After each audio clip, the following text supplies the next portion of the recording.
chào nè. Chào mọi người đi. Không qua bên kia nhá, bố đánh đấy. Nè.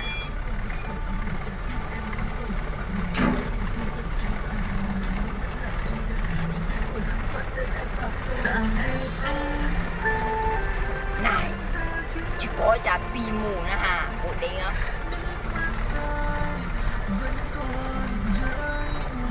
Nana, qua sang bên này nào. Nana,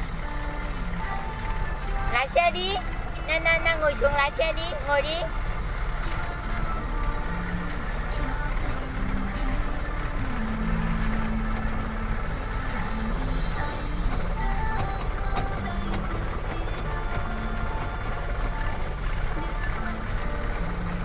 Bên bye bye chào chưa?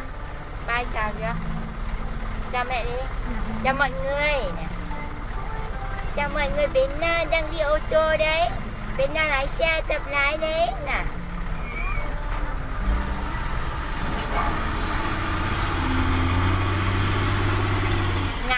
Ngã xuống con ơi. Ngồi xuống đi con.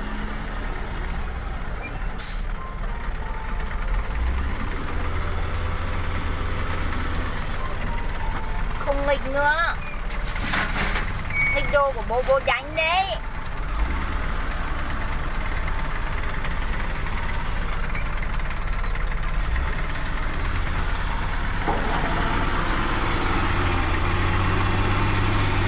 Mệt rồi à?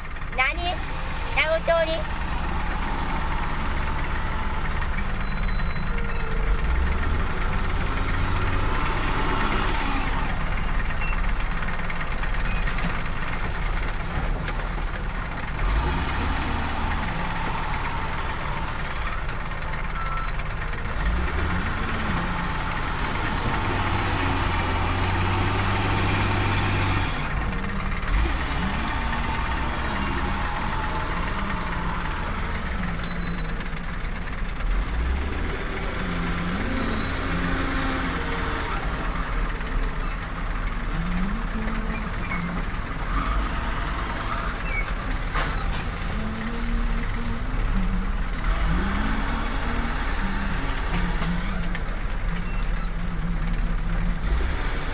Không lấy chìa khóa xe của bố nha. Ngồi đi, ngồi im đi.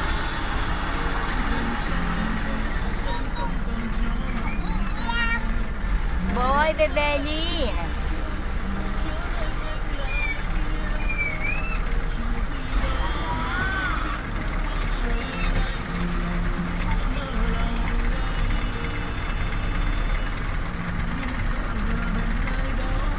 Gọi bố về đi, bảo bố ơi về đi.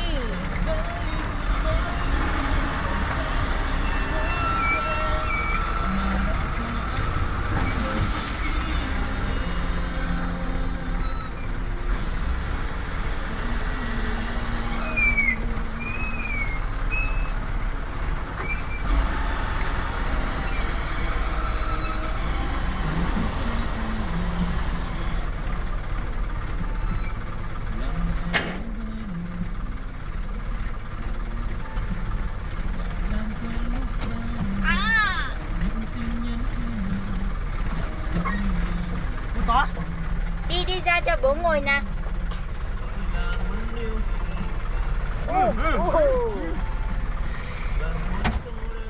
Na hư quá nhỉ. Na đi cùng bố Na có vui không? Chê này.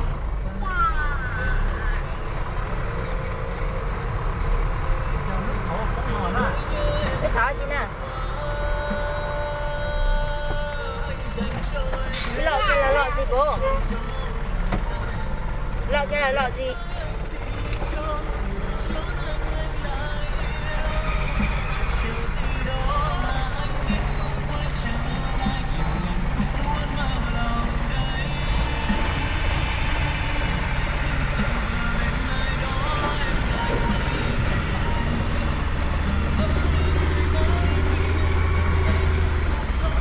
Trời ạ, không nghịch nữa. Cái chai kia là chai gì đấy bố? Chai kia lấy dầu.